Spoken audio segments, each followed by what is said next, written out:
नौकरी छूटने के बाद जब मैं घर वापस आया तो कई तानों का सामना करना पड़ा। दोबारा से परिवार के माहौल में ढलने में मुश्किल भी हुई, पर सबसे ज्यादा तकलीफ तब हुई जब घर वालों ने मेरे पलंग को ही बेच दिया था।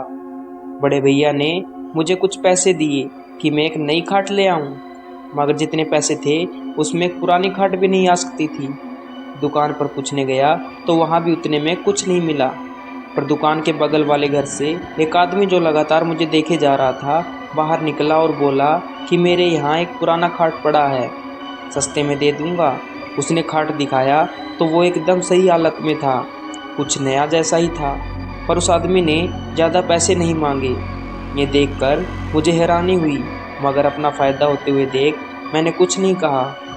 रात को खाना खाने के बाद मैंने राहत की सांस ली कि अब सोने का तो ठिकाना हुआ। कम से कम थोड़ी देर टहलने के बाद बिस्तर लगा के मैं सोने चला गया। सोते सोते मुझे ऐसा लगा कि अचानक ही मुझे कोई धक्का दे रहा है और मुझे किसी गड्ढे में धकेल रहा है। पूरा शरीर दर्द कर रहा था। चीखते हुए मेरी नींद खुली तो मैं पसीने से लथपथ था। मुझे लगा कि कोई बुरा सपना होगा तो मैं दोबारा सोने लगा, लेकिन खाट पर लेटते ही मुझे ऐसा लगा कि कोई मेरे कंधों को जकड़े हुआ है और मेरे पैरों को किसी ने पकड़ लिया है। दोबारा से मेरा पूरा शरीर दर्द करने लगा। मैं चाहकर भी उठ नहीं पा रहा था। हैरत की बात तो ये थी कि ये कोई सपना नहीं था, सच में कोई मेरे शरीर को जकड़े हुए था। मेरी चीख सुन सभी घर वाले वहाँ फौरन आ गए और उतने में ही ये सब अजीब चीज़ें भी रुक गई। बुरा सपना था ये बोलकर उन्होंने फिर से सो जाने को बोला, पर खाट पर दोबारा बैठने की अब मेरी हिम्मत ही नहीं थी। पूरी रात मैंने ज़मीन पर ही गुजारी, पर अगले ही दिन मुझे लगा कि शायद जो कल रात हुआ वो सब मेरा एक वहम था। खुद को समझाते हुए मैं अगली रात फिर उसी खाट पर सोया। कुछ देर तो मुझे नींद ही नहीं आई। फिर जब कुछ देर तक कोई भी अजीब चीज़ नहीं हुई तो मेरी आँख लग गई। पर आधी रात में एक बार फिर मुझे लगा कि कोई मेरे शरीर को पीछे की ओर खींच रहा है। मैं आगे बढ़ ही नहीं पा रहा था, क्योंकि मेरे पैरों को जैसे किसी ने जंजीरों से बांध रखा था। फिर मुझे वैसा ही शरीर को झकझोर देने वाला दर्द हुआ। मैं चीखता इससे पहले ही मुझे एक आवाज़ सुनाई दी, एक बूढ़ी औरत की आवाज़, गुस्से से भरी हुई। मेरी जगह पर आखिर क्यों आए तुम? ये मेरा बिस्तर है, निकल जाओ यहाँ से, जाओ यहाँ से। बहुत देर तक ये आवाज़ मेरे आसपास भटकती ही रही, फिर इतना पास आ गई कि लगा मेरे दिमाग से ही निकल रही हो, ना कि बाहर से। शरीर के साथ साथ अब मेरा सर भी फटा जा रहा था। तब अचानक मुझे लगा कि मेरी माँ मुझे बुला रही है। उनकी आवाज़ से मेरी नींद टूट गई। मैं जब उठा तो पसीने से लथपथ था। मेरी माँ मेरे पास खड़ी थी और वो बुरी तरह से घबरा रही थी।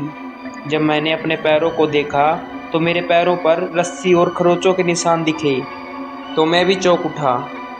समझ गया कि जो मैं महसूस कर रहा था वो कोई सपना नहीं था। सुबह होते ही मैंने उस खाट को उठाया और बाहर फेंका। कुछ देर बाद वो वहाँ था ही नहीं। ज़रूरी कोई उसे उठाकर कहीं ले गया होगा। अगली रात भी मैंने ज़मीन पर गुजारी, लेकिन उस खाट का ख्याल मुझे सोने ही नहीं दे रहा था। थोड़ी बहुत नींद लेकर सुबह उठा तो उस खाट के साथ एक आदमी भी घर के बाहर मिला, जो कि गुस्से में भरा पड़ा था कि आखिर क्यों मैंने इतना खतरनाक खाट यूं ही खुले में बाहर छोड़ दिया था। झटके, दर्द और बुरे सपने, क्या कुछ नहीं दिया। ये सब बोलकर वो खाट वहीं छोड़ गया। मुझे इतना तो समझ आ गया था कि मैं पागल नहीं हूँ और इस खाट में वाकई कुछ दिक्कत है। मैं उस खाट को अंदर ले गया और दोबारा उस रात उस पर सोने का सोचा, ताकि पता कर सकूं कि आखिर वो आवाज़ किस बुजुर्ग औरत की थी। लेकिन ये मेरी ज़िंदगी की सबसे बड़ी गलती थी। इस बार ना शरीर में दर्द हुआ और ना ही झटके लगे, और जल्द ही नींद भी आ गई। पर थोड़ी ही देर में उस औरत की आवाज़ फिर आई। चिल्लाते हुए उसने बोला, फिर आ गए? आखिर क्यों मुझे चैन से सोने नहीं देते? ये मेरी सोने की जगह है, जाओ यहाँ से। ये कहते ही फिर मेरे शरीर में खतरनाक दर्द उठने लगा। ऐसा लगने लगा कि मैं कहीं ऊपर से ज़ोर से गिर रहा हूँ। थोड़ी देर बाद ये सब रुक गया।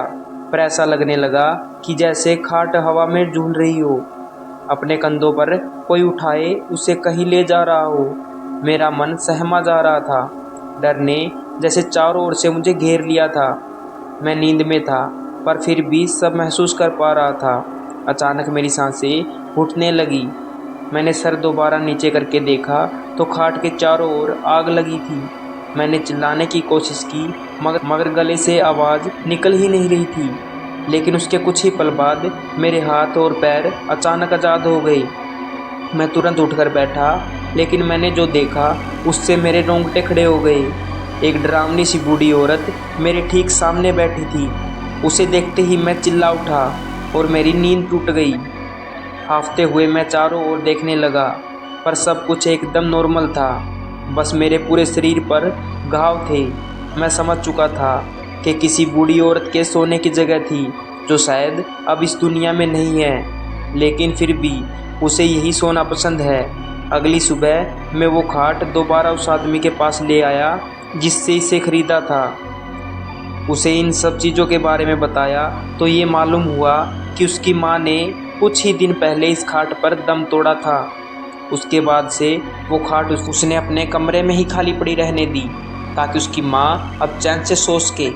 खैर जो भी हो, मैं उस पुरानी खाट के भयानक एक्सपीरियंस को कभी नहीं भूल पाऊँगा। अगर वीडियो आपको पसंद आई हो तो वीडियो को लाइक करो और चैनल को सब्सक्राइब करो।